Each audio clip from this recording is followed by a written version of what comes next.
जो मैंने आपसे कहा लास्ट राउंड में हम लोग जो है प्लास्टर ऑफ पेरिस का हम लोगों ने इन शॉर्ट पढ़ लिया था, और मैंने कहा था सॉल्ट्स वाला टॉपिक एक बार स्टार्ट करते हुए जाएंगे। तो देखें, सॉल्ट में हम लोग डिस्कस करेंगे टाइप्स ऑफ सॉल्ट, यानी कि सॉल्ट फैमिलीज, कैसे सॉल्ट आपके बनते हैं, और फिर कुछ कॉमन सॉल्ट जैसे मैंने कहा NaCl और इससे रिलेटेड अदर प्रोसेसेस पर हम जाएंगे। फर्स्ट ऑफ ऑल जहाँ जाओगे तो सबसे पहले आप देखें सॉल्ट्स आपके क्या होते हैं। सॉल्ट आपको मालूम है, सॉल्ट आपके होते हैं आयनिक कंपाउंड। जैसे कोई सा भी एक सॉल्ट लिखा जाए, ये आपसे लास्ट राउंड पे भी हम लोग चर्चा कर रहे थे। सॉल्ट का मीनिंग अपने लिए क्या होगा, मैंने कहा फॉर एग्जाम्पल अगर आप सॉल्ट ले रहे हैं तो कोई सा भी एक सॉल्ट ले लो, मान के चलो मैंने सिंपल लगा NaCl। अगर आप NaCl पर भी हैं, NaCl कौन सा सॉल्ट होगा, जो आपके दो पॉजिटिव आयन से मिलके बना होगा Na और Cl, जिससे आप न्यूट्रलाइजेशन रिएक्शन पढ़ रहे थे लास्ट टर्म्स पे। मैंने कहा था अगर आप HCl और NaOH का रिएक्शन कराएं, दिखा देता हूँ यहाँ एक बार फिर से। कोई भी एसिड और कोई भी बेस आपकी रिएक्ट करेंगे, एसिड और बेस जैसे रिएक्ट करेंगे तो इसमें खास बात क्या होगी, खास बात ये होगी कि आपका इनमें से दो आयन्स होंगे। कौन से आयन्स होंगे, जो OH होगा ये आपको मालूम है, ये आपका होगा नेगेटिव आयन, H आपका पॉजिटिव आयन होगा। ये दोनों पॉजिटिव नेगेटिव आयन ये आपकी क्या चीज़ बना लेते थे, ये बना लेते थे HOH, यानी जिससे आप किस नाम से जानते हैं, मैंने कहा एक्चुअली में H2O यानी वाटर।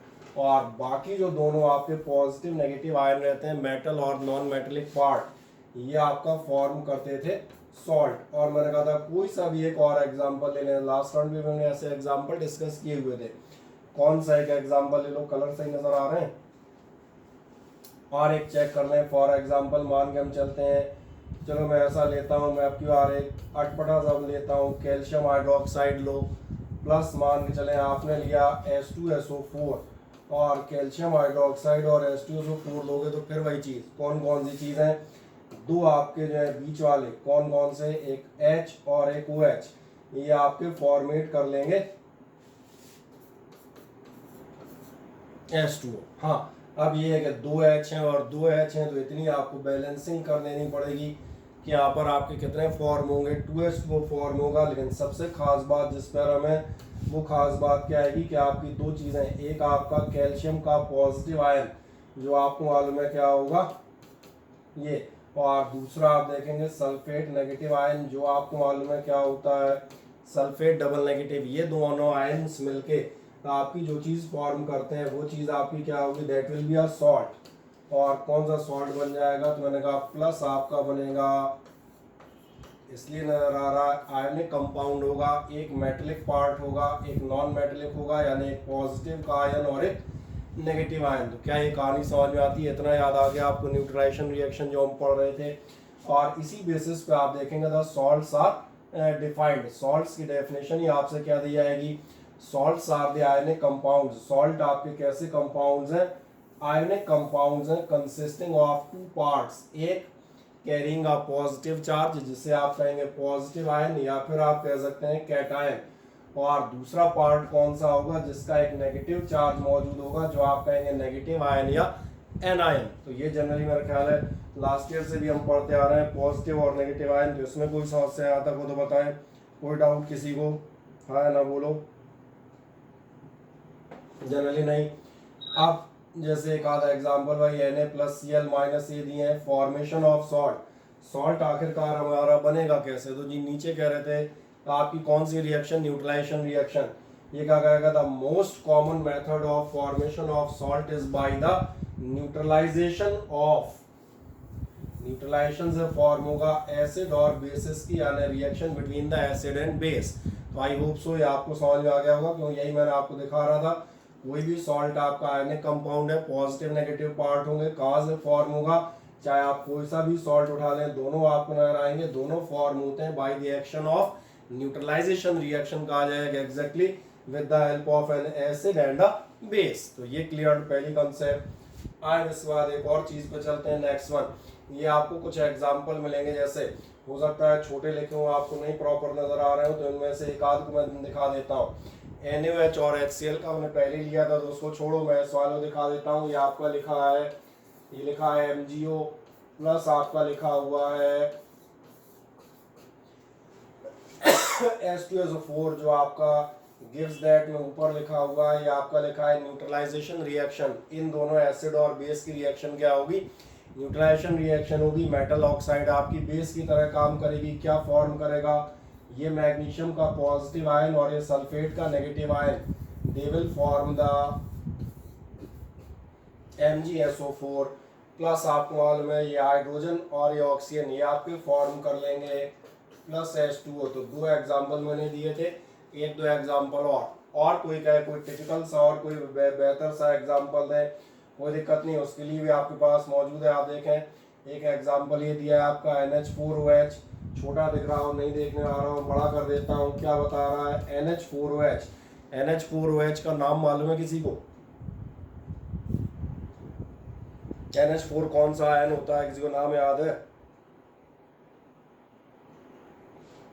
अरे किसी को नाम याद नहीं आ रहा? अमोनिया, सही कह रहा है। NH3 से अमोनिया गैस होती है और यह आयन था आपका अमोनियम आयन। और अगर ये अमोनियम आयन है तो अगर कहा जाए तो ये कौन सा हाइड्रोक्साइड लिखा हुआ है? ये आपके सामने लिखा हुआ है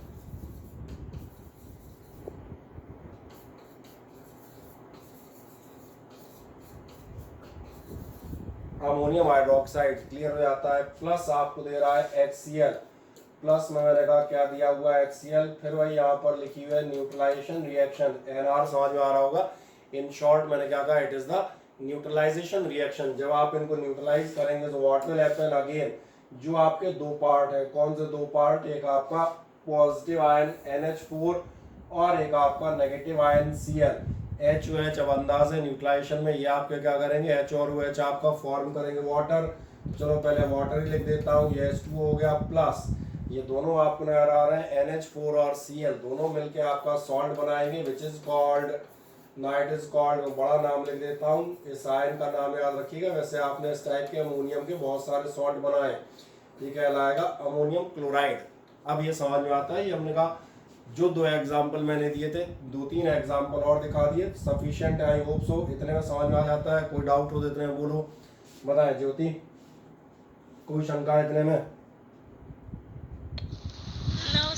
नहीं, चले बढ़िया। नेक्स्ट एक बढ़ेंगे, इसके बाद अगले नंबर पे आप जाएंगे फैमिली ऑफ सॉल्ट। अच्छा, फैमिली ऑफ सॉल्ट क्या होती है ये पहले एक इन रफ चर्चा कर देते हैं। फैमिली ऑफ सॉल्ट जैसे बात कर देता हूँ, फैमिली कौन होती है ध्यान देखना। फैमिली का मतलब होगा जिनके सरनेम एक से हो। फॉर एग्जाम्पल कहा जाए ज्योति, अगर आप गुप्ता फैमिली से हैं तो आपने ध्यान दिया होगा आपके यहाँ जो भी हम कहते हैं व्यक्ति होंगे, मान चलो let it be, it is just an example, मान चले अगर कोई श्याम राम गुप्ता होंगे, कोई श्याम गुप्ता होंगे, कोई घनश्याम गुप्ता होंगे, एटसेट्रा। कॉमन थिंग क्या मिलेगा आपको? एक फैमिली का मतलब ये the surname will be common. तो सॉल्ट फैमिली तुम्हें समझ में आ रही होगी। सॉल्ट में एक्चुअली दो पार्ट होते हैं। अपने नाम में आप देखना नेम और सरनेम, सरनेम फैमिली को डिनोट करता है। लेकिन अगर आप सॉल्ट में जाएं तो दोनों बराबर के आयन से, या तो पॉजिटिव आयन या नेगेटिव आयन।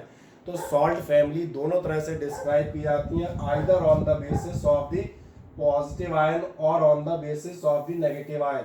जैसे मान चले आप पॉजिटिव आयन के बेसिस पे करना चाह रहे हैं, मैंने कहा कोई सॉल्ट फैमिली आप लेते हैं पॉजिटिव आयन के बेसिस पे, यानी पॉजिटिव आयन के बेसिस पे मैंने कहा आप जैसे लेना चाहते हैं, सपोज करें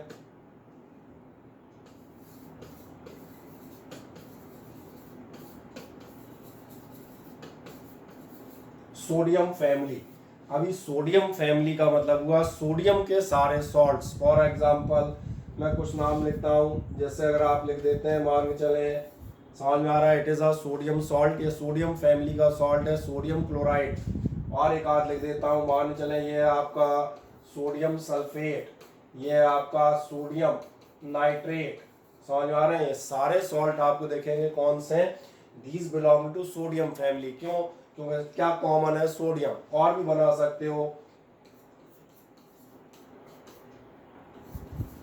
चलो खुशी बोरे, जरा इसका नाम बताओ, ये क्या लिखा हुआ है? Sodium bicarbonate. Sodium bicarbonate. और फिर ये कौन सा लिखा हुआ है?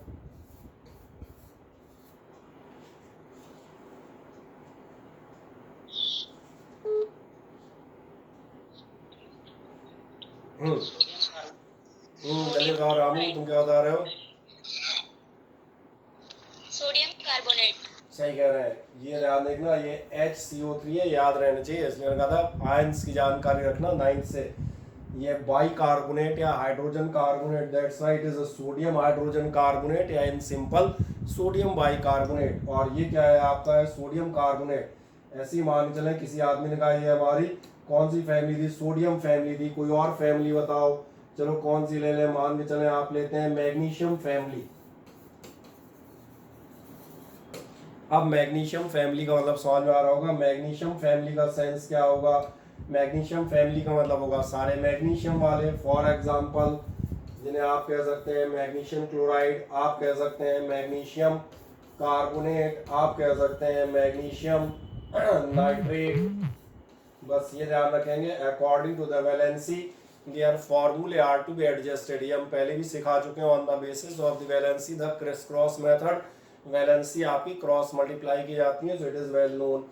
अब ये ध्यान देखना, ये सारी कहानियां हम कौन से आयन के बेसिस पे कर रहे थे, पॉजिटिव आयन के बेसिस पे। ऐसे ही मैंने कहा जो नॉन मेटेलिक आयन है, नेगेटिव आयन है, आप कहते हैं सरनेम, उसके बेसिस पे भी आप कर सकते हैं। फॉर एग्जाम्पल मान के चलो हमने इनमें से कोई भी एक ले लेते हैं, मान के चलो मैं कहता हूँ क्लोराइड फैमिली। अभी मैं कौन से आयन के बेस पे करूंगा, नेगेटिव आयन के बेस पे। क्लोराइड फैमिली के मेंबर कौन होंगे, तो क्लोराइड फैमिली के मेंबर तो है तुरंत नजर आएंगे। क्लोराइड फैमिली के मेंबर होंगे sodium chloride, magnesium chloride, aluminium chloride, और भी कोई मान के चलो जिंक क्लोराइड, पोटेशियम क्लोराइड। नहीं आए समझ में, ये सारे के सारे क्या है, all of them are chloride, so they belong to the same family, that is the chloride family. और कोई फैमिली है, चलो चेक करा देते हैं, लेट इट बी। किसी ने कहा मान चले सल्फेट फैमिली बताओ, सल्फेट फैमिली की तरह 2-4 सॉल्ट गिनाओ, गिना पाएगा कोई?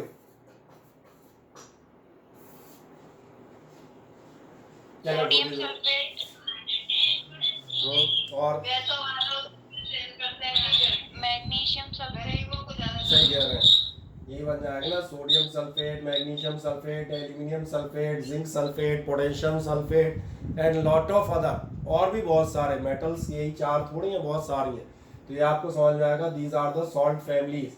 अब आप देखें आंसर क्या कहता है, the salt having same positive ion, ऐसे सॉल्ट जिनके पॉजिटिव आयन कैसे हो, सेम हो, और सेम नेगेटिव आयन या फिर सारे नेगेटिव आयन सेम हो, are said to belong to a family of salt, वो आपके सॉल्ट फैमिलीज होते हैं। फॉर एग्जांपल NaCl और Na2SO4, आप देखें एक सोडियम क्लोराइड और एक sodium sulphate, they belong to the same family, sodium family. क्यों सोडियम फैमिली, दोनों सॉल्ट सोडियम के हैं, belong to the family of sodium salt, they both contain same positive ion as Na positive, तो वैसे ही समझ में आ रहा होगा।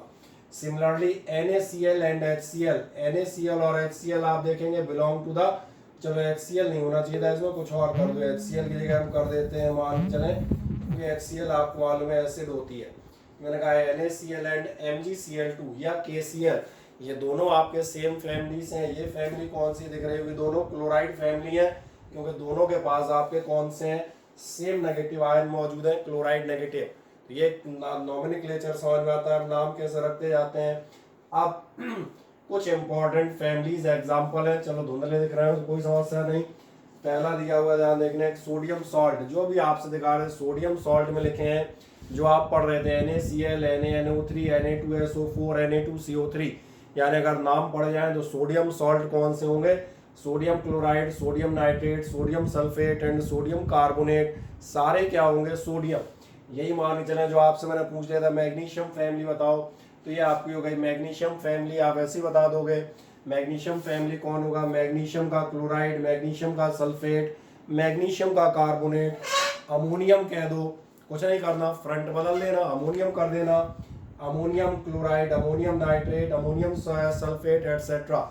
इसको अब इसके आगे एक्सप्लेन करने की आवश्यकता नहीं पड़ेगी। ऐसे आप देखेंगे दूसरे आपको दिए हुए हैं, copper salt, chloride salt, sulphate salt. For example मान चले हम सल्फेट सॉल्ट की बात कर लेते हैं, सल्फेट आयंस वाले सॉल्ट उठाओगे तो कौन से होंगे, सल्फेट समझ में आ रहे होंगे, सारे सल्फेट ले लो, सोडियम का, पोटेशियम का, मैग्नीशियम का, जिंक का, कॉपर का, आयरन का, एल्यूमिनियम का, सारे सल्फेट लेते हैं। ये सारे के सारे कौन होंगे, सल्फेट फैमिली। जैसे sodium sulphate, magnesium sulphate, copper sulphate, calcium sulphate. समझ में आ रहा है? किसी ने कहा कार्बोनेट फैमिली या कार्बोनेट आयंस के बताओ, फ्रंट के मेटल बदलते हो, कम से कम 5-6 मेटल सबको याद होते हैं 10th में। कौन से? Copper carbonate, magnesium carbonate, potassium carbonate, sodium carbonate, और उठाओगे जिंक का कार्बोनेट बना देना। इसमें कोई बहुत ज्यादा चर्चा करने की आवश्यकता। तो पहले तो मुझे बताएं, यहाँ तक की कहानी समझ में आती है? हाँ ना? पहले बता दें, सॉल्ट्स के नाम रखना समझ में आते हैं, कौन कौन सी फैमिली होंगी, या तो पॉजिटिव पार्ट के बेसिस पे या नेगेटिव पार्ट। पॉजिटिव पार्ट मतलब कोई एक मेटल पकड़ लो, सोडियम, सोडियम फैमिली, सोडियम के सारे नॉन मेटल देखो, chloride, carbonate, sulphate, nitrate etcetera, सब सोडियम के, तो सोडियम फैमिली हो गई। या नेगेटिव आयन के बेस पे करोगे कार्बोनेट फैमिली, तो कार्बोनेट, सबके carbonate, aluminium carbonate, zinc carbonate, iron carbonate, copper carbonate, इन सब के कार्बोनेट्स ले लो। अब इतने में कोई डाउट हो तो किसी को मुझे फुर्ती से पूछ लें, कोई शंका किसी को? वो जमाल को हाँ ना बताया जल्दी से। नहीं, ठीक। और आगे बढ़ते हैं तो फिर एक नेक्स्ट चीज पर, नेक्स्ट आप जाएंगे तो आपके पास एक बहुत खास बात आती है, और वो आती है, ये आपसे पूछी जाएगी, और ये hydrolysis of salts.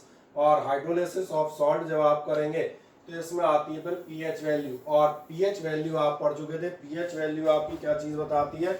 PH value आपको बताता है उस सॉल्यूशन का एसिडिक या बेसिक होना।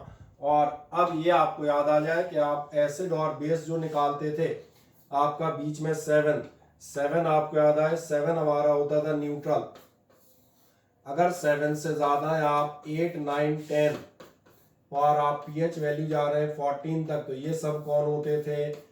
ये होते थे बेस या बेसिक सॉल्यूशंस। और अगर आप 7 से कम आते थे, 6, 5, 4 एटसेट्रा 0, तो ये सब आपके कौन होते थे?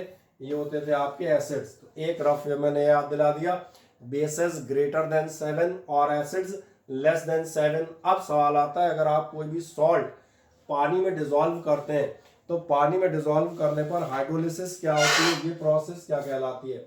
हाइड्रोलिसिस ये होती है, ध्यान रखना, कि जब आप किसी भी सॉल्ट को पानी में डालेंगे, मैं सिंपल सी बात करता हूँ, यहाँ का एग्जाम्पल दिखा देता हूँ, और एक साधारण एग्जाम्पल लेता हूँ। मान के चले NaCl, NaCl जैसे ही जाएगा आपका ध्यान जाएगा, दो पार्ट में ब्रेक होता है, एक Na और एक Cl। अब आप देखेंगे जब NaCl फॉर्म होगा, इनमें से आपका एक पॉजिटिव आयन है, एक आपका नेगेटिव आयन है। आपको ध्यान जाएगा ये पानी में डाला है, पानी के पास भी 2 आयन्स हैं, तो जो आपका Na पॉजिटिव है वो आप देखना OH से रिएक्ट करके क्या बना सकता है? NaOH। ऐसी आपका जो Cl पार्ट है वो क्या बना सकता है? वो बना सकता है HCl। अब यहाँ पर जो हम बात करेंगे उसको देखें, आपको ये समझ में आएगा NaOH और HCl ये कैसे हैं? ये स्ट्रॉन्ग बेस और स्ट्रॉन्ग, दोनों इस समय जो मैं लिए हुए हूँ अपने केस में, दोनों ही स्ट्रॉन्ग और एसिड या बेस हैं। आपको स्ट्रॉन्ग एसिड या स्ट्रॉन्ग बेस की डेफिनेशन याद आनी चाहिए, जिनमें कंप्लीट आयनाइजेशन होता था, सिंगल एरो।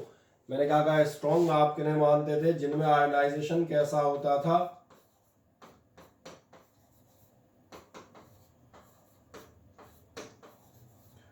उन्हें आप कहते थे स्ट्रॉन्ग एसिड्स या बेस, और जिनमें पार्शियल होता था, डबल एरोड आप इक्वेशन लिखते थे, तो वीक होते थे। अब यहाँ पर यही कंसेप्ट आएगा, पहले इसको सिंपल ढंग से समझे। अगर कोई आपका सॉल्ट है, सिंपल देखना पहले, उसके बाद आपको इसकी केमिस्ट्री बताएंगे। ध्यान देखें, अगर कोई आपका सॉल्ट है NaCl, इसमें आप देखेंगे Na के करस्पॉन्डिंग हाइड्रोक्साइड कौन सा है? NaOH। Cl के करस्पॉन्डिंग एसिड कौन सी है? क्योंकि अभी जो बता रहे थे आयनाइजेशन और सॉल्ट फॉर्मेशन, उससे इतना याद आया होगा, सॉल्ट कब बनता था? जब एक पार्ट एसिड से आता था और एक पार्ट बेस से आता था। तो ये दोनों जो करस्पॉन्डिंग एसिड और बेस हैं, दोनों ही आप देखेंगे कैसी हैं? स्ट्रॉन्ग। अभी सिंपल देखें, इस सॉल्यूशन में स्ट्रॉन्ग बेस और स्ट्रॉन्ग एसिड यानी एक दूसरे को कंप्लीटली न्यूट्रलाइज करेंगे, और ऐसा सॉल्यूशन होगा प्योर न्यूट्रल। और प्योर न्यूट्रल मतलब इसका पीएच कितना आएगा? 7। तो आप कहेंगे ऐसे तो एसिड बेस का न्यूट्रलाइजेशन हमेशा होता है, सबका ही पीएच ऐसे ही आना चाहिए। मैं कहूँगा नहीं। आप एक सिंपल सा एक और एग्जांपल लें, मान के चले मैं लेता हूं, सपोज करें एक वीक वाला एग्जांपल।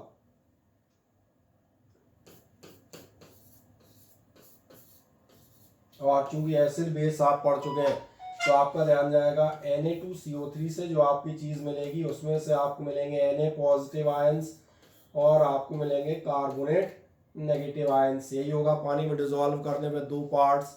अगर आप ध्यान दें तो Na के करस्पॉन्डिंग जो आपकी बेस है वो आपका बेस कौन सा है NaOH, जबकि CO3 के करस्पॉन्डिंग जो आपकी एसिड है वो एसिड आपकी होती है कार्बोनिक एसिड, यानी कि कहा जाए H2CO3।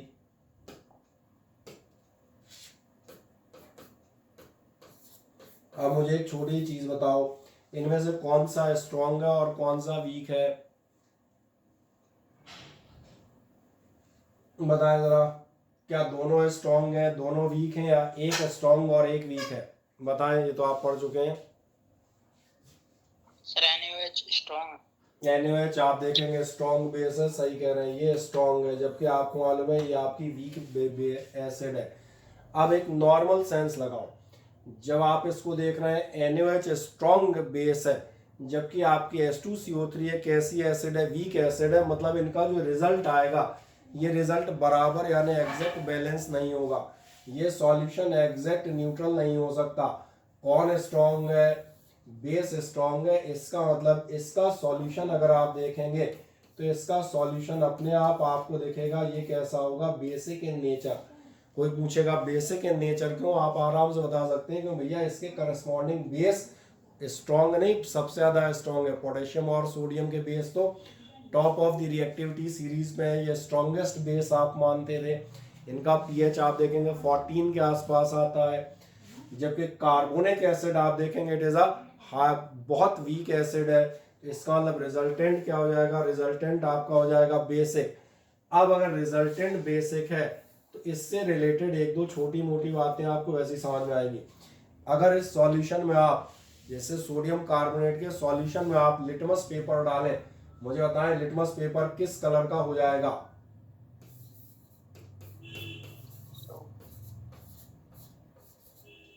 बताओ।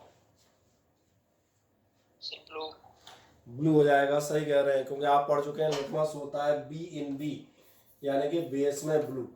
अब जैसे मैंने आपको ये बताया, आप इसका उल्टा अपने आप सोच सकते हैं। इसी की बजाय मान के चलो कोई ऐसा सॉल्यूशन हो जिसमें आपका बेस वीक हो जाए। नहीं आ रही है।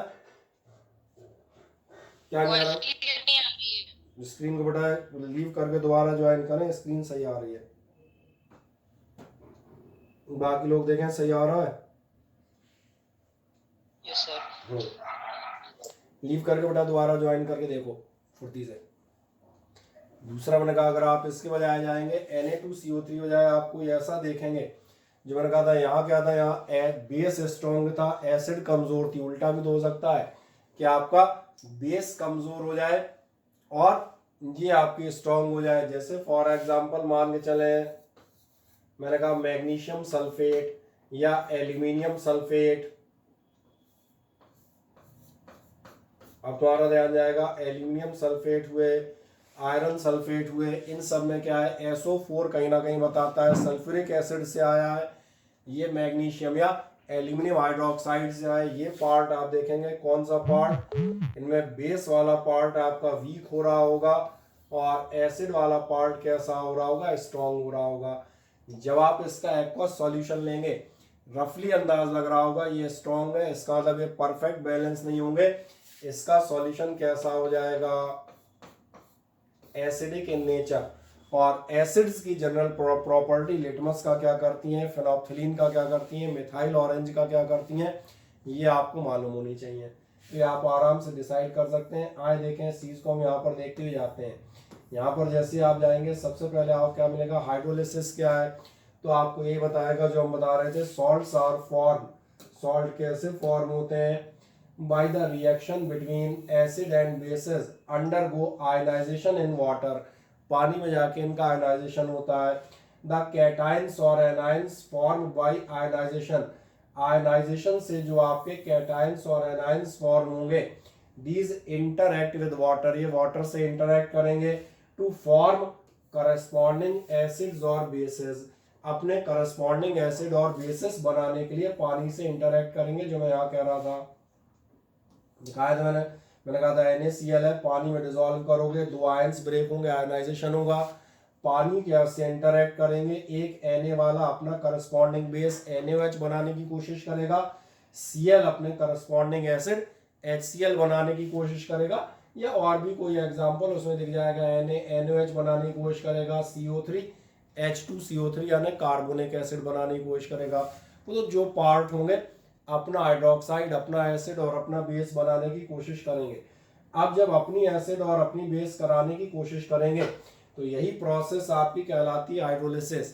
क्या हाइड्रोलिसिस की डेफिनेशन हो गई, आप चेक कर सकते हैं, the process of interaction between water and cations और एनायंस ऑफ सॉल्ट, पानी और सॉल्ट के आयंस के बीच में होने वाला इंटरएक्शन, यही आपके लिए किस नाम से आने आता है, that is known as the salt hydrolysis.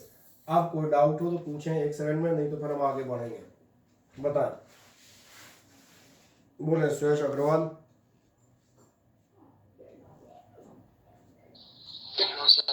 नहीं, ठीक। तो फिर नेक्स्ट हम क्या कहते हुए जाएंगे अगले नंबर पे। अगले नंबर पे आप देखना, जैसे हमने सबसे पहले लिए हैं salts of strong acid and strong base, दोनों स्ट्रॉन्ग को एक एक करके चर्चा करते हैं। अगर स्ट्रॉन्ग एसिड और स्ट्रॉन्ग बेस लोगे तो सबसे पहले देखें NaCl। NaCl आपको अपने आप समझ में आ रहा है, अगर हम NaCl ले रहे हैं तो NaCl का मतलब क्या है, NaOH और HCl, ये अब आपको अंदाज लग जाना चाहिए। आप लास्ट पार्ट में इस चैप्टर के, दोनों स्ट्रॉन्ग है। KCl किसको करस्पॉन्ड करता है, KCl करस्पॉन्ड करता है कहीं ना कहीं KOH और HCl, दोनों स्ट्रॉन्ग एसिड है और स्ट्रॉन्ग बेस है। Na2SO4 करस्पॉन्ड किसको करता है, ये करस्पॉन्ड करता है NaOH को, और सल्फेट दिखाता है कहीं ना कहीं H2SO4 को, ये भी आपको मालूम है स्ट्रॉन्ग एसिड है। ऐसे सॉल्ट्स के केस में क्या होगा देखें, ऐसे सॉल्ट में आप समझ में आएगा NaCl और H2O क्या होंगे, NaCl एक्वस सॉल्यूशन बनेगा, दो आयन टूटेंगे, एक Na पॉजिटिव और एक आपका टूटेगा Cl नेगेटिव, जो आपके दोनों अलग अलग एसिड्स और बेसिस के करस्पॉन्डिंग है। अब सबसे खास बात क्या है, neither of the two ions, इनमें से कोई भी आयन, ना तो Na और ना Cl, ये सॉल्ट हाइड्रोलिसिस की तरफ नहीं जाते, यानी ये पानी से इंटरेक्ट करके वापस नहीं जुड़ेंगे। आप पूछेंगे ऐसा क्यों, क्योंकि आपने स्ट्रॉन्ग एसिड की डेफिनेशन यही पढ़ी है। जैसे मैंने मान के चल रहा हूँ NaCl आपने दो पार्ट में तोड़ा, यही हुआ ना। अब आप कहेंगे ये जो NaCl है, सॉरी जो मैंने कहा Na है,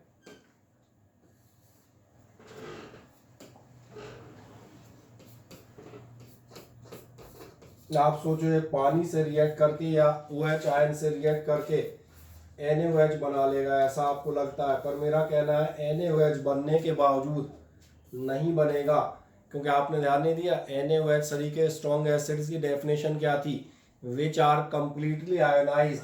अगर ये बना भी तो इसके बनने का कोई मतलब नहीं है, क्योंकि ये दो पार्ट में ब्रेक हमेशा मौजूद रहेगा। आपको मालूम है सोडियम हाइड्रोक्साइड एक्वस सॉल्यूशन में कभी भी NaOH कंबाइंड फॉर्म में नहीं रहता। NaOH is a strong acid, that's why in aqueous solution it splits in या breaks या ionizes in sodium and hydroxide completely। इसका मतलब क्या है, जो NaCl है, जो आपको Na और Cl मिल रहे हैं, ना तो इसका हाइड्रोलिसिस होगा, ना तो ये पानी से इंटरेक्ट करके जुड़ पाएगा, क्योंकि अगर जुड़ा भी तो भी टूटेगा, तो मिलेगा तो वही Cl भी आपको मालूम है Cl नहीं जुड़ेगा, तो नहीं जुड़ेगा। तुमने कहा Cl प्लस H पॉजिटिव मिलके पानी के क्या बना ले, HCl। मैं कहूँगा बना लो, लेकिन इनका बनना ना बनना बराबर है। क्यों, क्योंकि आपको मालूम है एक्वस सॉल्यूशन में HCl स्ट्रॉन्ग एसिड है, ये कंप्लीटली आयनाइज होती है, तो जुड़ के बनेंगे और बन के फिर टूटेंगे, इतना होगा ही नहीं। हकीकत ये जुड़ेंगे ही नहीं, क्योंकि पानी में उल्टा टूट जाते हैं, जुड़ते थोड़ी हैं। इसलिए मैंने कहा ना तो आपका ये एसिड बनाएगा ना बेस बनाएगा, दोनों क्या होंगे, H पॉजिटिव आयन और OH पॉजिटिव आयन खुले छोड़ देंगे। इसका मतलब ये है कि इस पानी में ये जो सॉल्यूशन बना हुआ है, इस सॉल्यूशन में ध्यान से देखो आपको OH नेगेटिव भी मिलेंगे और इसी सॉल्यूशन में आपको H पॉजिटिव भी मिलेंगे। अगर अकेले H पॉजिटिव मिलते तो एसिड होता, अकेले OH नेगेटिव मिलते तो बेस होता। यहाँ दोनों मिल रहे हैं, इसका मतलब ये सॉल्यूशन कैसा होगा, न्यूट्रल। और न्यूट्रल मतलब इसका pH आपको दिखेगा कितना होगा, 7। मैं एक बार फिर से रिपीट करता हूँ, बहुत ध्यान से सुनिएगा ताकि आपको बिल्कुल 100% क्लियर हो जाए। अगर आप कोई ऐसा सॉल्यूशन लेते हैं, जो मैंने कहा ऐसा कोई सॉल्ट लेते हैं जो किसका है, एक स्ट्रॉन्ग एसिड और स्ट्रॉन्ग बेस का रिजल्टेंट है, like the NaCl। whenever the NaCl is dissolved in water, जब आप इसको डिसॉल्व करेंगे it will break in two parts, Na plus Cl। दोनों ही पार्ट Na और Cl ये आप देखेंगे पानी से इंटरेक्ट नहीं कर सकते, ये दोनों ही पार्ट पानी के साथ ज्वाइन नहीं होंगे। आप कहेंगे क्यों नहीं होंगे, तो मेरा बड़ा सिंपल सा जवाब है कि आप डेफिनेशन में पढ़ चुके हैं, NaOH वो स्ट्रॉन्ग बेस है जो एक्वस सॉल्यूशन में दो पार्ट में डिवाइड होता है। Na पॉजिटिव और OH नेगेटिव अलग अलग हो जाते हैं। अब आप कहें दोनों ज्वाइन हो जाएंगे, तो ज्वाइन हो ही नहीं सकते, पानी में जाके तो टूटते हैं। एसिड भी आपको याद थी, HCl is a strong acid, ये पानी में जाके आपको याद था ब्रेक होती थी, स्प्लिट होती थी, आयोनाइज होती थी। इसलिए आप सोचें कि इसका Cl एसिड बना लेगा, तो बनाएगा ही नहीं, तो उल्टा ब्रेक होने के लिए है, जुड़ने के लिए थोड़ी है। इसका मतलब जो है, मैंने कहा इस जो आपका ये 100 वो है, इसमें आपके दोनों तरह के आयंस मौजूद होंगे और इसीलिए न्यूट्रल होगा। pH कितना होगा, 7। आप कोई शंका हो तो बताएं, बोले इकबाल को। अब इस No, sir. नहीं, जो साइड अब एक दूसरा देखें इसी बात, माने चले हम उल्टा कर लेते हैं, थोड़ा सा एग्जाम्पल को चेंज करते हैं। पहले सिंपल तरीके देखेंगे, फिर उस बाद उसको केमिस्ट्री में एनालाइज करेंगे। अब देखें ध्यान से, आपने लिया है स्ट्रॉन्ग एसिड और आपने लिया है वीक बेस। अभी आप कॉमन सेंस से बताएं, अभी केमिस्ट्री की चर्चा नहीं कर रहे, केमिस्ट्री एक और बात चालू करेंगे। स्ट्रॉन्ग एसिड और वीक बेस, क्या अंदाज लगता है इसका सॉल्यूशन कैसा होगा, एसिडिक या बेसिक है? Acidic in nature. एसिडिक होगा, अपने आप दिख रहा है, स्ट्रॉन्ग एसिड है, वीक बेस है। तो आपका कहना है, ध्यान देखना, आप कहना चाह रहे हैं ये होगा एसिडिक। एसिडिक का मतलब इसमें H पॉजिटिव आयन ज्यादा होंगे, यही होती है। या आप कह देंगे अगर आपका लिटमस है तो लिटमस को कर देगा रेड, बस। या pH कोई कहना चाहे तो pH, मैंने कहा एसिडिक सॉल्यूशन कह रहे हो तो pH इसका होगा लेस देन 7 में, इसको यहाँ करेक्ट कर लीजिएगा। ये आपका कितना होगा, ये होगा यहाँ पर लेस देन 7। और लेस देन 7 की याद दिला दूं, आपके एसिड्स का pH कितना होता था, एसिड्स का आपका pH होता था 6, 5, 4, 3, 2, 1 और सबसे स्ट्रॉन्गेस्ट 0। स्ट्रॉन्ग एसिड और वीक बेस में आपका जवाब बिल्कुल सही था, ये एसिडिक होंगे। एसिडिक होने का क्या मीनिंग होता है जो हमने पढ़ा है वो भी मैंने याद दिला दिया। एसिडिक का मतलब पहली चीज इनमें H पॉजिटिव आयन ज्यादा होंगे, दूसरी चीज मैंने कहा लिटमस को आपके सेकंड पॉइंट ब्लू कर देंगे और इनकी pH वैल्यू पर जाओगे तो pH वैल्यू कितनी मानी जाएगी, लेस देन 7। अब एक सवाल आता है, इस बात को आप केमिस्ट्री में कैसे कहेंगे, चले ये तो देखा ही मिल जाएगा। The aqueous solution of these are acidic in nature, ठीक, with pH less than 7। Example hydrolysis of NH4Cl। आओ देखो ध्यान से, पहले मैं हाइड्रोलिसिस को आपको दिखाता हूँ, फिर अपन इस रिएक्शन को यहाँ पर देखेंगे। अगर मान के चले आपका NH4Cl है, NH4Cl आप देखेंगे दो पार्ट में ब्रेक होगा। ये मैंने कहा ये कौन सा सॉल्यूशन मैंने लिया, ये आपने सॉल्यूशन लिया एक्वस सॉल्यूशन। ये आपको रिएक्शन बिल्कुल साफ समझ में आएगी। NH4 सॉल्यूशन H2O के बजाय मैंने लिख दिया है, काय में डिवाइड होगा आपका, एक NH4 और एक Cl नेगेटिव में होगा। अब ध्यान देखना, जब ये दो पार्ट में डिवाइड होगा, इनमें से आपका Cl, आप अलग अलग चर्चा करते हैं दोनों के अलग अलग।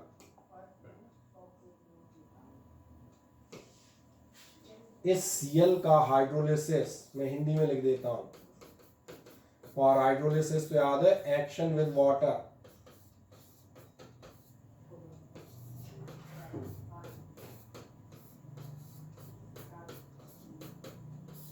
ये पानी से कंबाइन नहीं करेंगे क्योंकि आपको मालूम है स्ट्रॉन्ग एसिड है, स्ट्रॉन्ग एसिड पानी में टूटती थी ना कि जुड़ती थी, इसलिए मैंने कहा इसका हाइड्रोलिसिस नहीं होगा, ये पानी में ज्वाइन नहीं होगा। यानी Cl नेगेटिव और H पॉजिटिव आयन तो जितने हैं उतने ही बने रहेंगे। अब NH4 की बात करते हैं। NH4 क्या करेगा? NH4 दिक्कत दे जाएगा। NH4 के साथ समस्या ये कैसा है, ये है वीक बेस, और इसीलिए आप देखेंगे ये जब पानी से जुड़ेगा तो ये क्या काम करेगा, ये OH नेगेटिव आयन से रिएक्ट करेगा, ये बनाएगा, ध्यान देखना। अब जो मैं बात कर रहा था, आपके सॉल्यूशन में H पॉजिटिव आयंस भी थे, आपके सॉल्यूशन में OH नेगेटिव आयन भी थे। कहाँ से आ रहे थे? क्योंकि मैंने यहाँ पर एक्वस लिखा हुआ है। इनमें से Cl नेगेटिव ने हाइड्रोलिसिस नहीं की, H नेगेटिव आयन से उन्होंने कोई रिएक्शन नहीं किया, इसलिए H पॉजिटिव आयंस का नंबर रहेगा सेम, ये उतने ही बने रहेंगे। माने चलो 100 थे तो 100 बने रहेंगे। लेकिन OH नेगेटिव का क्या होगा, NH4OH इनके साथ ज्वाइन भी होता है, टूटता भी है, ज्वाइन भी होता है, टूटता भी है। इसी को आप पढ़ते थे पार्शियल आयनाइजेशन, याद आ गया? इसका मतलब कुछ OH नेगेटिव आयंस ज्वाइन भी हो जाएंगे, और अगर कुछ OH नेगेटिव आयन ज्वाइन हो गए तो इनका नंबर हो जाएगा कम। अब इस सॉल्यूशन को ध्यान से देखो, इस सॉल्यूशन में H पॉजिटिव वाले कंपैरेटिवली ज़्यादा हो गए, या आप कह सकते हो OH नेगेटिव कम हो गए। अगर इनका नंबर इनसे ज़्यादा है, मैंने क्या कहा, H पॉजिटिव आयंस का नंबर OH नेगेटिव से ज़्यादा हो गया। किसका ज़्यादा हो रहा है? इसका मतलब ये सॉल्यूशन हो जाएगा। आप देखें, कोई प्रॉब्लम इतना समझने में हो तो मुझे बताएं।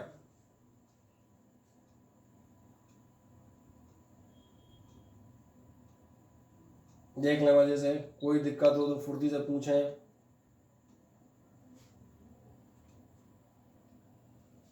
बोलो वाल को, हाँ या ना? Yes sir. समझ आ जाता है? अब इसको जरा यहाँ चेक कर लो, बस यही आपका लिखा मिल जाएगा और कुछ नहीं। क्या बता देगा, NH4Cl के 2 टुकड़े हुए थे, एक आयन बन रहा था आपका NH4, एक बन रहा था आपका Cl नेगेटिव। पानी में आपके पास ये जो पानी है, इस पानी में आपके दोनों बराबर मौजूद थे। पानी आपको याद है न्यूट्रल होता है। दिक्कत तभी आएगी जब उसमें से कोई एक कम हो जाए, कोई एक ज़्यादा हो जाए। अगर ये कम होके ये ज़्यादा हो गए तो बेसिक हो जाएगा, और अगर ये कम होके ये ज़्यादा हो गए तो एसिडिक हो जाएगा। तो देखते हैं क्या होता है। मैंने कहा अभी दोनों मौजूद हैं, ये ब्रेक हुआ। दिक्कत ये है Cl नेगेटिव H पॉजिटिव से रिएक्शन नहीं करता। Cl और H हमेशा एक्वस सॉल्यूशन में टूटते हैं, आयोनाइज होते हैं कंप्लीट 100%। लेकिन OH वाला NH4OH ये पार्शियल होता है, ये आपका जुड़ता भी है और टूटता भी है। यानी इनमें से कुछ OH नेगेटिव आयन NH4 के साथ कंबाइन हो जाएंगे। इसका मतलब OH नेगेटिव आयन का प्रेजेंस या परसेंटेज रिड्यूस हो जाएगा, और जैसे परसेंटेज रिड्यूस हुआ तो इसलिए कह देगा OH कम हो गए, यानी कि सॉल्यूशन हो गया एसिडिक आयन आपका, सॉरी आपका सॉल्यूशन कैसा हो गया, एसिडिक। अब इसी चीज को एक बार मैं उल्टा दिखाता हूं, तो उल्टा देखें। उल्टे मतलब अब की बार मैं दूसरे आयन पे दिखाऊंगा। अब आप पहले का अंदाज लगाएं। पहले मैंने कहा अपने को आइडिया लगाना पड़ेगा। अब की बार मैं ले रहा हूं, मैंने लिया है, ध्यान से देखें, वीक एसिड और मैंने लिया है स्ट्रॉन्ग बेस। अब आप बताएं वीक एसिड और स्ट्रॉन्ग बेस में कैसा नेचर होना चाहिए? बेसिक होना चाहिए, क्योंकि बेस स्ट्रॉन्ग है। यानी इतना रफ आइडिया में इसको देख के ही लग गया कि आपका जो सॉल्यूशन है वो होगा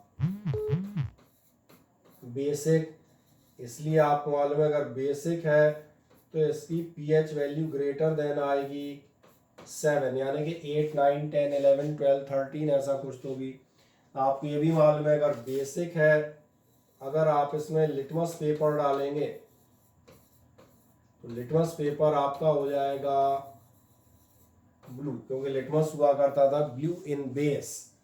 अब एक सवाल बनता है ऐसा कैसे होगा और क्यों होगा। तो जैसे हमने एक एग्जांपल इसमें लिया है CH3COONA, सोडियम एसीटेट।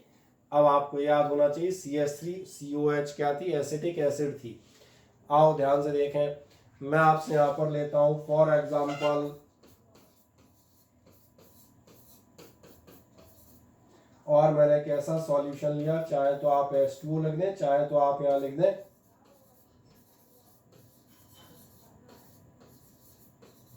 कोई दिक्कत नहीं, दोनों का मतलब एक ही है। एक्वस का मतलब आपको मालूम होता है पानी में बना हुआ सॉल्यूशन। जैसे ही आप इसको डालेंगे, फिर से देखें दो पार्ट होंगे। कौन कौन से दो पार्ट होंगे, एक पार्ट होगा CH3COO और प्लस होगा Na पॉजिटिव। अब जो सबसे खास पॉइंट है उसको ध्यान से देखें, जो आपसे कहा जाएगा। क्या कहा जाएगा आपसे, आपसे कहा जाएगा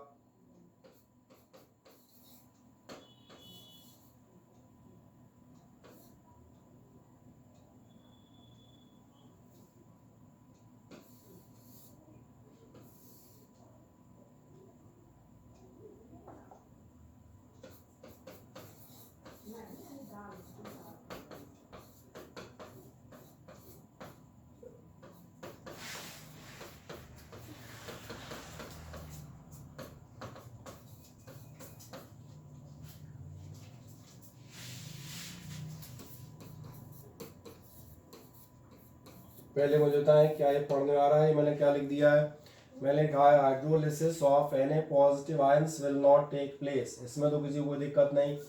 Na पॉजिटिव आयंस की हाइड्रोलिसिस क्यों नहीं होगी, हाइड्रोलिसिस का मतलब है रिएक्शन विद वाटर, क्योंकि आपको मालूम है पानी की प्रेजेंस में NaOH जुड़ता नहीं है, कंप्लीट आयनाइजेशन होता है Na प्लस OH नेगेटिव का।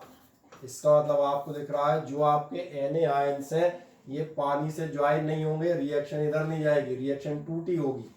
इसका मतलब क्या है, OH आयन आपको सफिशिएंटली अवेलेबल होंगे। OH आयंस मैंने कहा कैसे होंगे,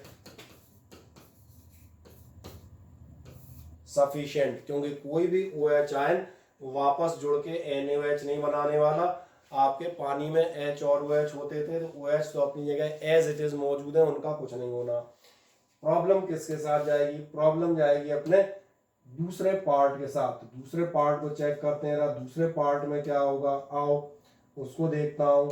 उस पर जब आप जाएंगे तो आपका ध्यान जाएगा CH3COO।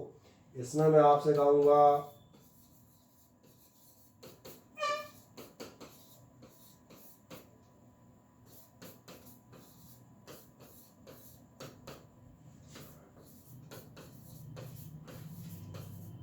इसकी हाइड्रोलिसिस हो जाएगी। क्यों हो जाएगी कोई पूछेगा तो मैं उसको याद दिलाऊंगा कि आपका CH3COOH का जवाब आयनाइजेशन लिखते थे तो आप लगाते थे 2 एरो, आप लगाते थे CH3COO और प्लस आप लगाते थे, इसका मतलब ध्यान देखें CH3COO टूटता भी था और जुड़ता भी था। इसका मतलब क्या है, जो Na था उसने OH आयन से रिएक्शन नहीं की, OH आयन वहीं के वहीं बने हैं, वो सफिशिएंट है।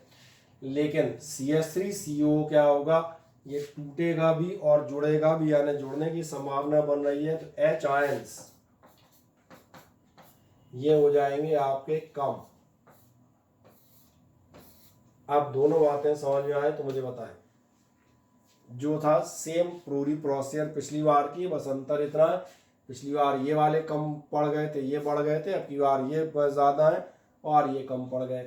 और दिख रहा होगा H पॉजिटिव आयंस कम है, OH ज़्यादा है, मतलब रिजल्टेंट क्या आएगा, रिजल्टेंट आप देखेंगे इस साइड को झुक रहा है, तो ये आपका सॉल्यूशन कैसा हो जाएगा, ये सॉल्यूशन हो जाएगा बेसिक इन नेचर। आए फुर्ती से एक बार देखें, मज़े से इन दोनों रिएक्शंस को देख लें जो मैंने अलग अलग करके पिछली बार के समेत समझा दी। थोड़ा सा साइड में हूँ ताकि आप आराम से उन दोनों रिएक्शंस को पढ़ने में कामयाब हो जाए। अब कोई डाउट हो तो मुझे बताएं, बोले। कोई बहुत बड़ी समस्या, और इसीलिए ध्यान देखें, यही आपसे कहता है रिएक्शन यही दिखा रहा है। CH3CO ने दो पार्ट में टूटा। कौन से पार्ट? एक CH3CO और एक आपका Na पॉजिटिव। इनमें से CH3CO आपका पानी के साथ रिएक्शन करेगा, CH3COH बनाएगा और OH नेगेटिव आपके बचे रह जाएंगे, यानी सॉल्यूशन में से H गायब होते जाएंगे, OH नेगेटिव आपके बने रहेंगे। OH नेगेटिव से ये वाला पार्ट Na ये रिएक्ट नहीं करना, तो OH एज इट इज बचे हैं, यानी OH की परसेंटेज ज़्यादा है। और इसलिए आपसे कहता है the solution is basic due to the hydrolysis of CH3CO part. Hydrolysis of sodium do not take place. जो मैं यहाँ बता रहा था कि हाइड्रोलिसिस ऑफ सोडियम आपकी नहीं होगी। अब एक संभावना और लास्ट बचती है, जो हम 4 संभावनाएं थी क्या थी? एक एसिडिक पार्ट है, एक बेसिक पार्ट है। पहला मैंने लिया था एसिड और बेस दोनों स्ट्रॉन्ग, फिर मैंने कहा एसिड स्ट्रॉन्ग बेस वीक, फिर मैंने कहा एसिड वीक बेस स्ट्रॉन्ग। अब लास्ट बचता है दोनों वीक हो जाए। अगर दोनों वीक हो जाएंगे, जो आपने कहा गया कि आपका वीक एसिड हो और वीक ही आपका बेस हो, तो ध्यान देखना इस पार्ट में आपके दोनों की हाइड्रोलिसिस होगी। अंदाज लग रहा है दोनों वीक हैं, यानी जैसे हमने एग्जांपल यहाँ पर क्या लिया है? हमने यहाँ पर एग्जांपल लिया है CH3COO NH4 अमोनियम एसीटेट। आपको मालूम है इस पार्ट में आपका CH3CO एसिटिक एसिड ये भी वीक है, इसका भी हाइड्रोलिसिस होगा। अमोनियम हाइड्रोक्साइड ये भी वीक बेस है, इसका भी हाइड्रोलिसिस होगा। तो कहीं ना कहीं दोनों के हाइड्रोलिसिस होंगे, तो नॉर्मली ये सॉल्यूशन भी आपका न्यूट्रल हो जाता है। या पर ध्यान देखना थोड़ा बहुत इस पर डिपेंड करेगा कि दोनों वीक थे, पर उन दोनों में भी एग्जैक्ट वीक तो होंगे नहीं, थोड़ा बहुत 2-4-10% का अंतर क्या है, क्या कोई जरा सा वीक या जरा सा ज्यादा स्ट्रॉन्ग है, दैट्स ऑल। इसीलिए आपसे क्या क्या क्या बता देगा conclusion? Salt of strong acid and strong base. अगर आपने सबसे पहले कौन सा लिया था? Strong acid and strong base. H positive ion भी उतने ही होंगे, OH नेगेटिव आयन भी होंगे, तो आपका pH क्या था? Is equals to 7। आपने कहा था सॉल्यूशन होगा न्यूट्रल। अगर आपके लिए सॉल्ट्स ऑफ स्ट्रॉन्ग एसिड और वीक बेस है, एसिड स्ट्रॉन्ग है, आपने कहा था एसिडिक होगा, हमने उसको बीच में एक्सप्लेन कर दिया। क्या एक्सप्लेन किया? कि अगर आपका एसिड स्ट्रॉन्ग है, एसिड स्ट्रॉन्ग का मतलब एसिड का हाइड्रोलिसिस नहीं होगा, या आपके पानी के साथ ज्वाइन नहीं होगी, और इसीलिए आपका सॉल्यूशन हो जाएगा acidic with pH less than 7।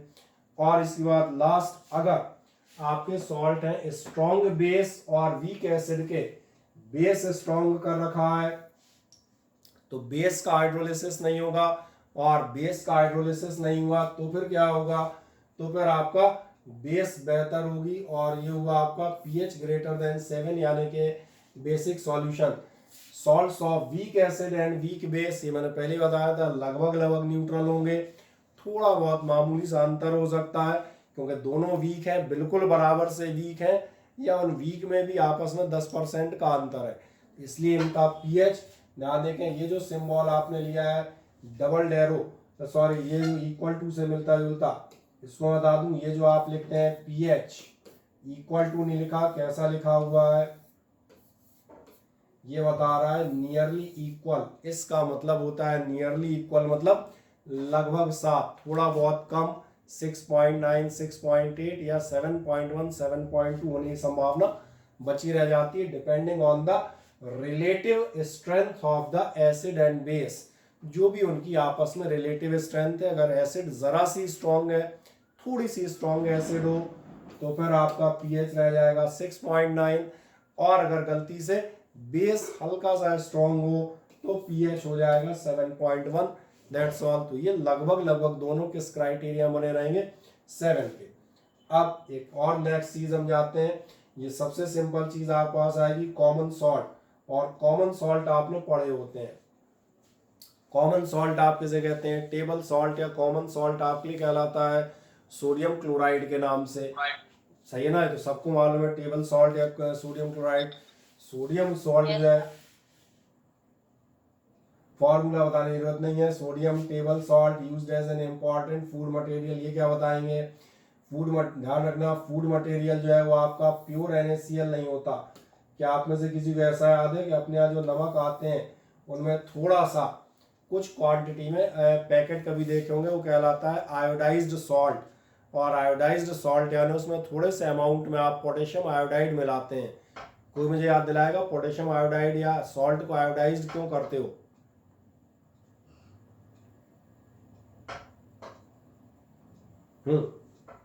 Salt को आप आयोडाइज क्यों क्यों करते हैं, किसी को नहीं याद?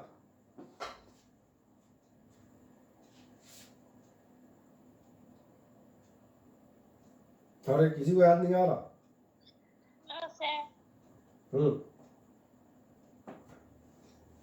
सॉल्ट को आयोडाइज करने का रीजन मैं याद दिलाता हूँ। आपको बताया था थायराइड ग्लैंड होती है, सूजन आ जाती है, स्वेलिंग, दैट जो आपका हम कहते हैं बीमारी वो कहलाती थी ग्वाइटर। और इस थायराइड को कंट्रोल करने के लिए आपकी बॉडी में किस चीज़ ज़रूरत पड़ती है? वो आपको ज़रूरत पड़ती थी आयोडीन की। और इसीलिए आप जिस सॉल्ट का इस्तेमाल करते हैं वो सॉल्ट कौन सा कहलाता है? आयोडाइज। और इसीलिए आपसे बताएगा contains small amount of KI। और इसीलिए ये जो आपका सॉल्ट है किस नाम से जाता है? आयोडाइज्ड सॉल्ट के नाम से जाता है। नीचे आप देखेंगे शीट में आपकी लिखा भी हुआ है, क्या कहता है? The presence of iodine is essential to protect us from thyroid disorders. और थायराइड डिसऑर्डर्स में एक्चुअल इस डिसीज का नाम था ग्वाइटर, GOITRE। ये मैंने कहा ये आप याद रख सकते हैं, कहीं पीछे था। अब occurrence and extraction of common salt. तो मुझे बताओ तुम्हारे यहाँ जो नमक आता है कहाँ से आता है? अब यहाँ बता ना बगल वाली दुकान से, ऐसा जवाब मत देना। मेरा मतलब है नमक आता कहाँ से एक्चुअली में? वहीं से बनता है। कहाँ से? वहीं तो बनता है ना। हाँ मतलब कि नाम से ऐसी जगह। सही कह रहे हैं, ये आप ध्यान देखेंगे। इसीलिए अपने पास जो सॉल्ट आता है, मेन सॉल्ट बताता हूँ। एक्चुअली मेन सोर्स अपने लिए दो हैं, वैसे तो तीन होते हैं।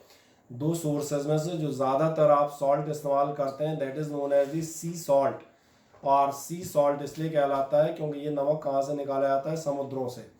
तो समुद्रों से कोई नमक निकालने नहीं आता। कभी आप गुजरात जाएंगे तो गुजरात में आपको नमक के खेत मिलेंगे। अच्छा, नमक के खेत का मतलब समझ में आ रहा है? इसका मतलब ऐसा मत समझना कि नमक का टेला गाड़ दिया फिर उसमें नमक का पेड़ उगेगा, फिर उसमें नमक के बड़े बड़े फल लगेंगे तो उन पिसवाएंगे। नमक के खेत का मतलब है जैसे आपके खेत होते हैं, आपके खेत में क्या होता है? बीज डाल के फसल उगाते हैं। समुद्र किनारे की ज़मीन फसल लेने लायक नहीं होती, तो वहाँ आप देखेंगे खेत होते हैं। खेत का मतलब बहुत बड़ा तालाब टाइप होता है, बस तालाब बहुत गहरा नहीं होता, इतनी गहराई रखते हैं। उसमें क्या करते हैं? उसमें आपका समुद्र का पानी भर जाता है। जब समुद्र का पानी भरते हैं उस बाद ये पानी आप देखेंगे अपने आप गर्मियों में एवेपोरेट होगा। और पानी एवेपोरेट होगा तो क्या छोड़ जाता है? बहुत बड़ी क्वांटिटी में नमक छोड़ जाता है। इसी नमक को कलेक्ट करते हैं, फिर उसको प्योरीफाई, रिफाइन ये सब करते हैं और वो कहलाता है सी सॉल्ट। तो पहला तो सी सॉल्ट समझ में आ गया कैसे आता है, हाँ या ना बताएं। दूसरे नंबर पे सेकंड नंबर जो आप जाएंगे, सेकंड आपका आता है रॉक सॉल्ट। रॉक सॉल्ट आप देखेंगे बहुत पहले कभी जहाँ समुद्र था और आज की डेट में मान के चलें समुद्र सूख गया, आपने जो रॉक्स पड़ी होंगी, क्या है? ये जो सॉल्ट था कभी सोडियम, मैग्नीशियम वगैरह क्लोराइड जो मेन सॉल्ट थे, जब समुद्र का पानी सूख गया तो क्या हो गया? अपनी जगह सॉल्ट छोड़ गया। अंडर हाई प्रेशर और टेम्परेचर अर्थ में आप देखेंगे नमक के रॉक्स या पहाड़ के रूप में मिलता है। ये आप खाते हैं अक्सर व्रत में, जैसे आप सेंधा नमक कहते हैं, खड़ा नमक आता है, यही रॉक सॉल्ट होता है। जैसे अफगानिस्तान के आसपास आप देखेंगे नमक के चट्टाने, हम कहते हैं माइंस मिलती हैं जिनमें रॉक सॉल्ट मिलेगा।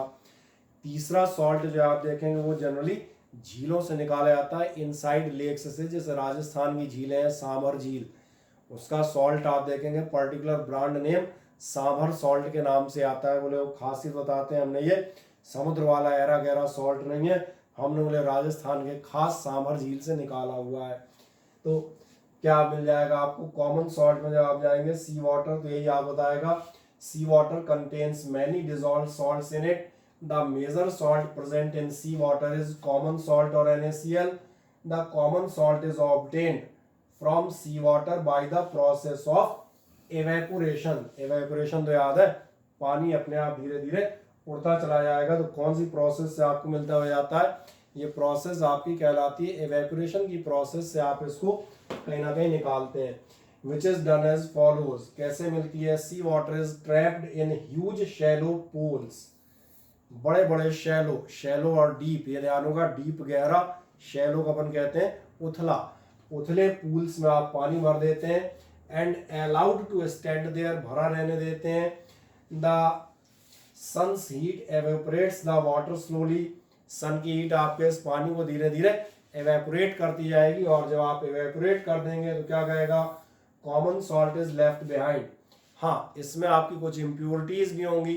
इम्प्योरिटीज कौन सी होंगी, जैसे आपको मालूम है मैग्नीशियम क्लोराइड, मैग्नीशियम सल्फेट, और भी तमाम सारे सॉल्ट, यही नहीं, कैल्शियम के कार्बोनेट, कैल्शियम का अलग कोई, ये क्या करेंगे, दस purified by removing these impurities. Suitable method से आपको जो कहता है रिफाइन करेंगे, रिमूव करेंगे, क्लीन करेंगे, और फिर ये सॉल्ट आपके पास मार्केट से होता हुआ घर आता है। क्या है इसमें कोई दिक्कत? अब दूसरा आप कहां से मिलेगा, सेकंड जो मैं कह रहा था, common salt from inland lakes, झीलों से। ये कहाँ मिलेगा, लार्ज क्वांटिटीज ऑफ साल्ट और obtained by natural evaporation of water in inland lakes, जैसे Sambhar lake in Rajasthan, great salt lake USA, और लेक एल्टन ये आपकी रशिया में। तो ग्रेट सॉल्ट लेक का तो नाम काफ़ी फेमस है, तो कभी बार आप हॉलीवुड की कोई मूवी देखें तो इसमें कई सारी मूवीज़ भी दिखाई जाती हैं, तो मैंने कहा ये तो आपको कॉमन में उसमें मिल जाएगा। नेक्स्ट आता है आपका common salt from underground deposits. Underground deposit जो मैंने कहा था, रॉक, चट्टाने या माइंस के फॉर्म में आपको मिलेगा बाय डिगिंग। क्या कहेगा, the large crystals of common salt found in underground ellipsoids are called rock salt. ये मैंने कहा सेंधा या खड़ा नमक जिससे आप इस्तेमाल करते हैं। ठीक है, जनरली क्या होता है, इसका कलर आप देखेंगे ब्राउनिश हो जाता है। क्यों हो जाता है? क्योंकि इसमें आप देखेंगे कहीं ना कहीं मिट्टी और इस टाइप के अदर इम्प्योरिटीज पहले से ही डिजोल्व थी। प्योर नमक नहीं था कि भैया प्योर नमक वहां सुखा दिया हो।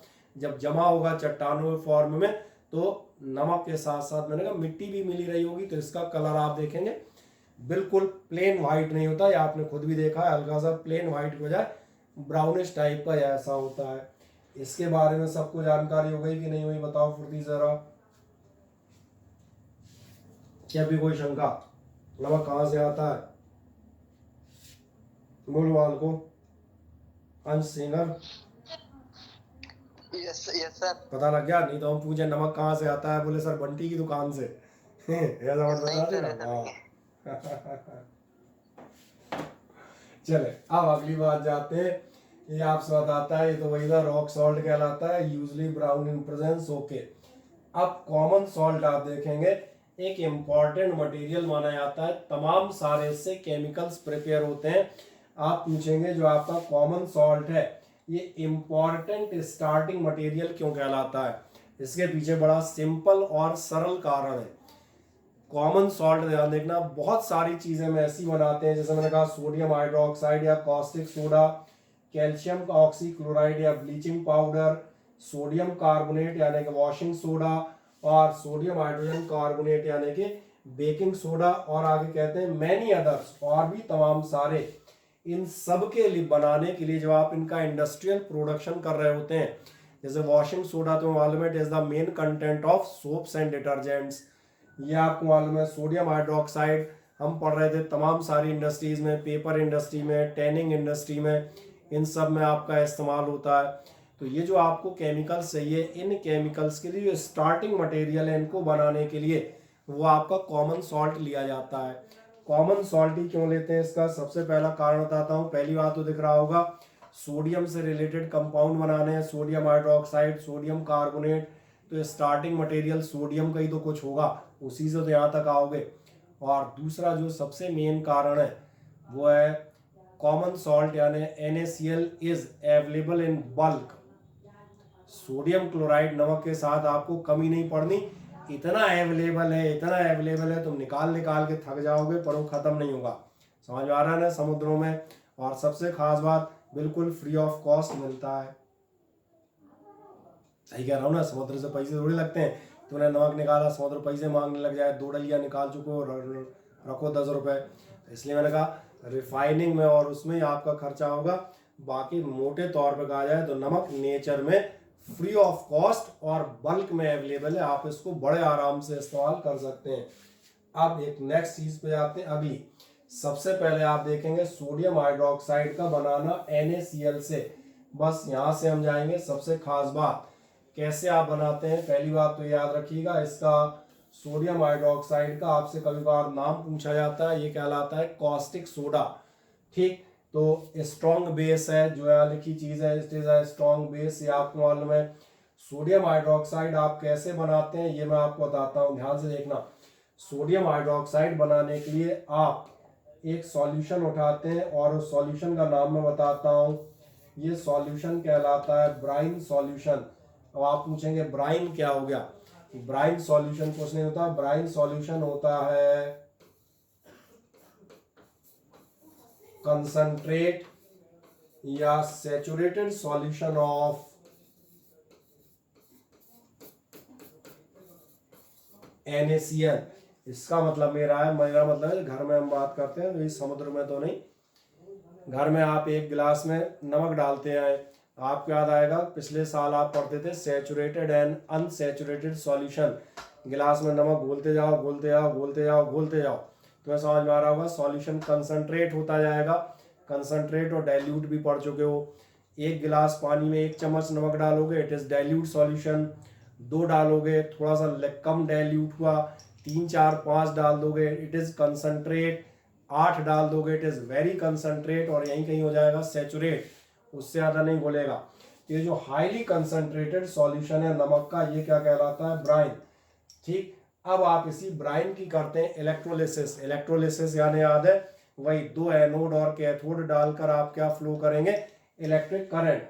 वहां पहले आधा हिस्सा देखें, मैन्युफैक्चरिंग ऑफ सोडियम हाइड्रोक्लोराइड में आप सोडियम हाइड्रोक्साइड में बताता है इज मैन्युफैक्चर्ड बाय, काय से मैन्युफैक्चर करते हैं आप, by the electrolysis of a concentrated aqueous solution of sodium chloride।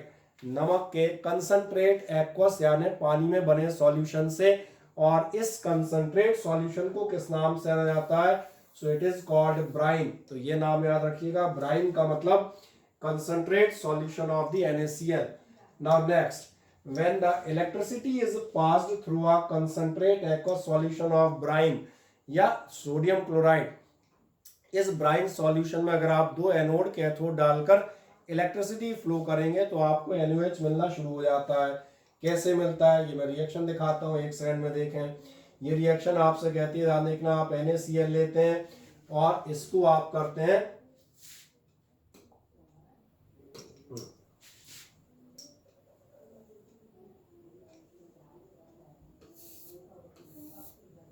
ये मैंने कहा, मान के चलो आपका कोई एक बीकर लिया जाएगा या कोई बड़ा सा बर्तन, इसमें आपने क्या चीज भरी है, आपने आ रही हुई, इसमें भरा हुआ है हमने ब्राइन। अब आप पूछेंगे ब्राइन, तो ब्राइन फिर याद दिलाऊं, ब्राइन का मतलब था कंसंट्रेट सॉल्यूशन ऑफ NaCl। अब इस कंसंट्रेट NaCl सॉल्यूशन में आप 2 चीजें लगाएंगे। कौन सी 2 चीजें, एक आप डालेंगे एक रॉड इधर और एक रॉड आप डालेंगे इधर। इन रॉड का काम समझ आ रहा है, इन रॉड में से एक एनोड कहलाएगी आगे चल के और एक कहलाएगी कैथोड, और इन एनोड कैथोड में आप कहीं ना कहीं एक करंट फ्लो करने का काम करेंगे। तो अभी मैं सुविधा के लिए एक बैटरी लगा दी है केवल नोटेशन के लिए, एक सेल से तो समझ आ रहा होगा, कमर्शियल प्रोडक्शन एक सेल से थोड़ा ना करोगे। ये तो एक रफली आपको कल समझाने के लिए मैं बता दिया कि आप क्या करेंगे, इनमें प्लस और माइनस, प्लस माइनस का मतलब एक बन जाएगा आपका एनोड, एनोड कैसा होता है पॉजिटिव, और एक आपका बन जाएगा कैथोड। अब जैसे आप ऐसा करेंगे, आपको मालूम है आपका जो NaCl है वो आप ध्यान देखेंगे 2 पार्ट में ब्रेक होगा, और जिन 2 पार्ट में ब्रेक होगा उन 2 पार्ट को दिखाता हूँ, यहाँ कहीं आपको हल्का सा दिखाते हैं। आपका NaCl ये आप देखेंगे 2 पार्ट में ब्रेक होता है। कौन से 2 पार्ट में ब्रेक होगा, एक आपका बनेगा Na पॉजिटिव और एक बनेगा आपका Cl नेगेटिव। क्लोरीन ध्यान देखना, क्लोरीन काय में कन्वर्ट होती है, इस एनोड पर जाकर, क्लोरीन नेगेटिव है, इस एनोड पर जाके क्लोरीन होती है गैस, तो ये गैस के फॉर्म में ऊपर निकलेगी। यानी यहाँ से आप देखेंगे ऊपर क्या चीज निकलने लगेगी, बाकी इसके ऊपर हम कहते हैं जैसे टेस्ट ट्यूब, ऐसा कोई अरेंजमेंट आप रखेंगे जिसमें आपकी क्लोरीन इकट्ठी होती रहे। बाकी इंडस्ट्रियल मैन्युफैक्चर करते हैं तो यहाँ बाकायदा एक चैम्बर लगा होता है। एक एनोड पर आपको क्या मिलने लगेगी, यहाँ पर इसकी हेल्प से आपको मिलेगा जो हम बात कर रहे थे, ये मिल जाएगी गैस एट एनोड। एक प्रोडक्ट तो आप समझ में आ गया, क्लोरीन गैस मिलेगी। अब जो आपका सोडियम बच रहा है बेचारा, ये आपका एक्ट करेगा पानी से, और जब सोडियम आपका पानी से एक्ट करेगा तो आप देख रहा होगा पानी का मतलब था HOH, तो ये क्या बना लेगा, ये बना लेता है NaOH और प्लस H अलग हो जाएगी, H काय के फॉर्म में अलग होगी, H2O माने तो मालूम था HOH, OH इसके साथ आ गए NaOH और H यहाँ से बचेंगे, H काय के फॉर्म में निकल जाएंगे। तो यहाँ कैथोड पर आप देखेंगे जो गैस निकलेगी वो कौन सी निकल जाएगी, हाइड्रोजन। और सॉल्यूशन में आपको कौन मिलने लगेगा, यहाँ पर NaOH। तो ध्यान देखना, इस एक रिएक्शन में आपको 3 चीज़ें मिलती हैं। इस रिएक्शन को बहुत ध्यान से फिर से देखें। जब भी आप ब्राइन सॉल्यूशन यानी कि कंसंट्रेट सॉल्यूशन ऑफ NaCl में, ये कंसंट्रेट सॉल्यूशन ऑफ एनोड और कैथोड की हेल्प से इलेक्ट्रिसिटी फ्लो करते हैं, तो सबसे पहला स्टेप आपका NaCl इलेक्ट्रोलिसिस होती है, 2 पार्ट में ब्रेक होता है, सोडियम और क्लोरीन। इनमें से आपकी क्लोरीन गैस, ये आपकी एनोड यानी नेगेटिव है, तो कहाँ पहुंचेगा, पॉजिटिव की तरफ अट्रैक्ट होगा। ये गैस एट एनोड, ये एनोड पे लिबरेट होने लगती है। ये आपको पहली चीज मिल गई। तो पहली चीज हमने कहा क्या क्या मिल जाता है, आपको हिंदी में लिख देता हूँ। पहली चीज आपको मिल जाती है क्लोरीन गैस, ये तो इमीडिएट मिल गई। अब तुम कहोगे दूसरा क्या मिलेगा, तो दूसरा भी दिखाता हूँ।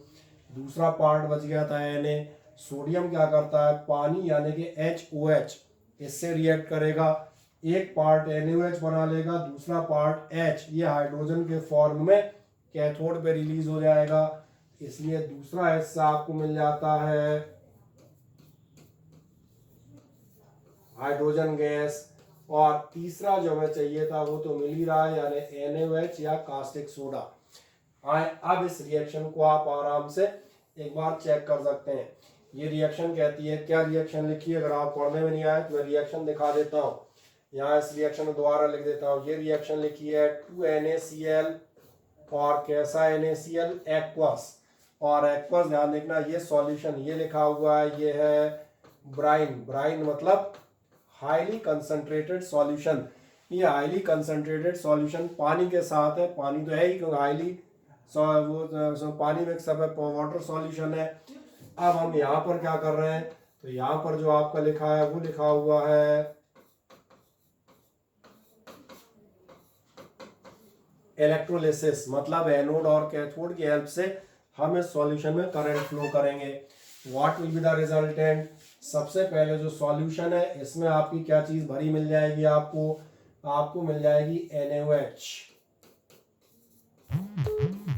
प्लस दोनों जो आपकी रॉड्स थी, एक रॉड पर H2 निकलेगी और दूसरे पर Cl2 निकलेगी, तो ये रिएक्शन का बाकी पार्ट है, प्लस Cl2 गैस और प्लस आपको मिल जाएगा H2 गैस यानी कि हाइड्रोजन।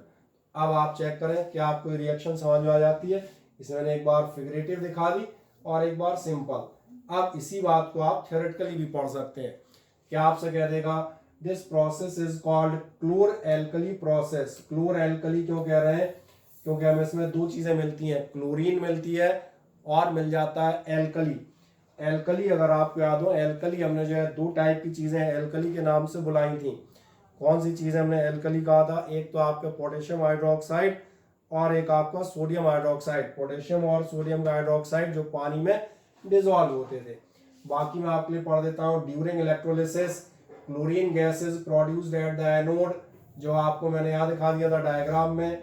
और क्या कहेगा, and NaOH solution is produced near the cathode. These produces NaOH, chlorine and hydrogen gases.